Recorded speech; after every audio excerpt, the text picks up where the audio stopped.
What's up? Seems like you guys got a good camaraderie already amongst the rookies. What's it been like just you all experiencing the NFL together for the first time?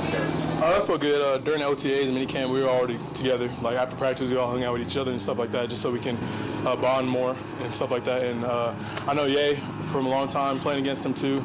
So I had a good camaraderie with him already. So, but yeah. And then also Pac, he a teammate of mine too. So we already basically like bonded already from that. So. Felix, how hard was today? Today, I'm not gonna lie, today was tough. Obviously, almost every first fall camp, like even in college, every first fall camp is always gonna be tough.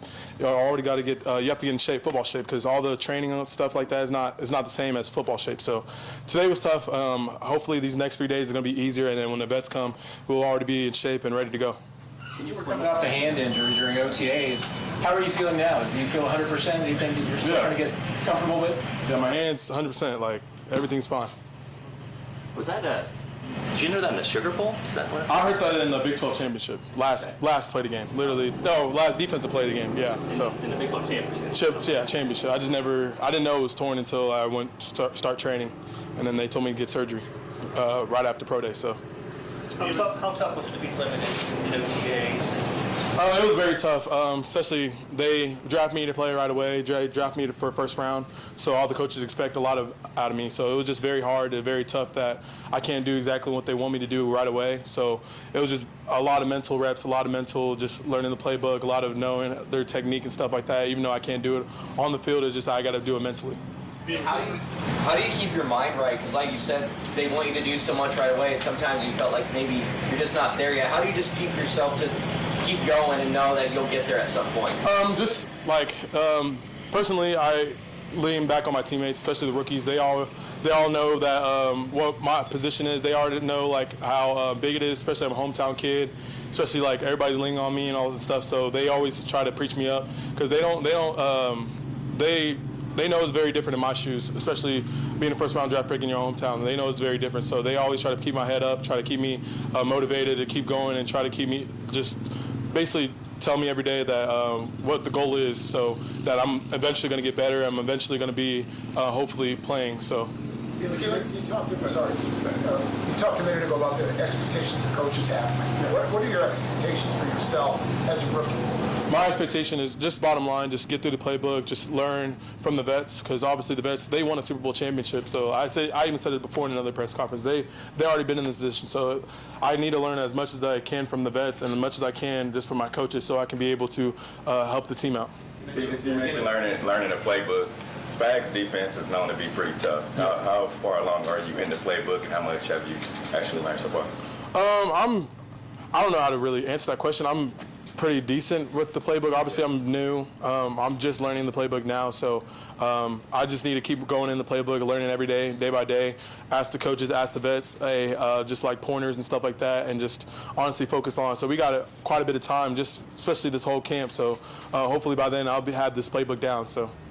Felix, you mentioned getting drafted in your hometown. How has your life in Kansas City changed since you did get drafted a couple months ago? It just had to move differently. Obviously, I can't really move the same. I can't really go to grocery stores because everybody thinks I'm a celebrity now. So it's very different, I will say. But at the same time, it comes with the price, being drafted to hometown and all that stuff. So I knew if me doing that's going to come. So I just had to move differently.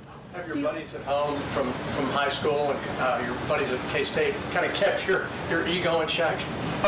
No, they know I'm not the high ego type guy. They know that they know how humble I am. I never even like try to rub it in their face about where my position is at the same time, because at the end of the day, God gave me this gift, and God gave everybody a different journey. So I never ever want to even rub it in their face. I hang out with them almost all the time. Like this past Saturday, I hang out with my high school friends, just hanging out with them before I go to training camps, because I won't see them for a minute because they're going to go back to college. So.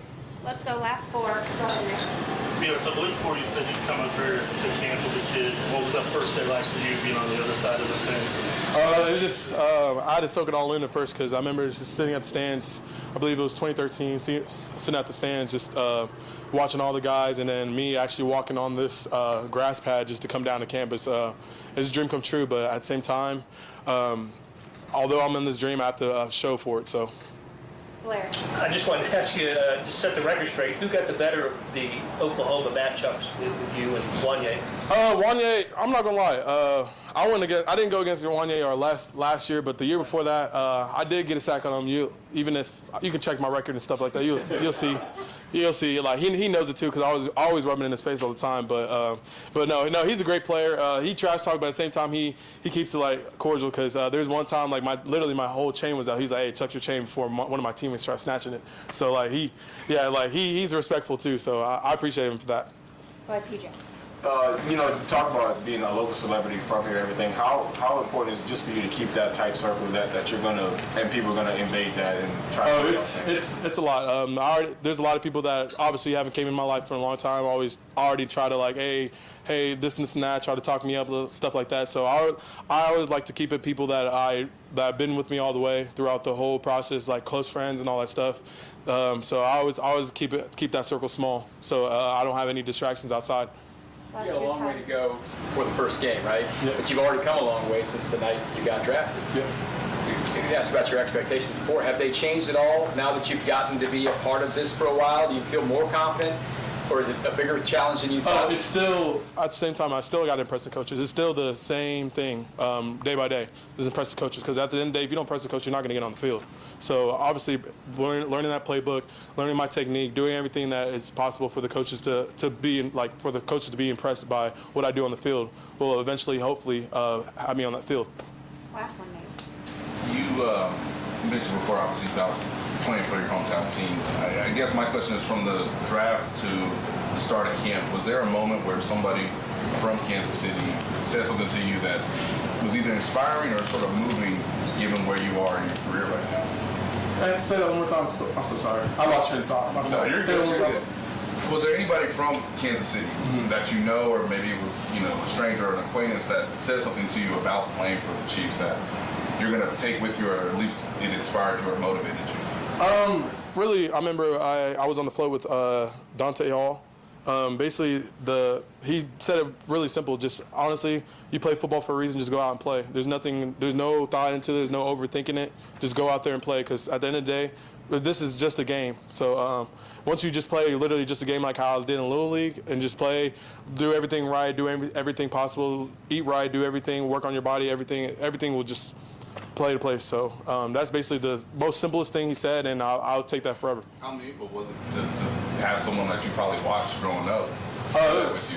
It was very meaningful, especially just literally the day, like 2 days before, just seeing him. I was just like, it's very meaningful, especially the position he was, because he was that guy on the Chiefs. So it was just very meaningful just to be next to him and just him giving me some advice. Thanks, everybody. Thanks,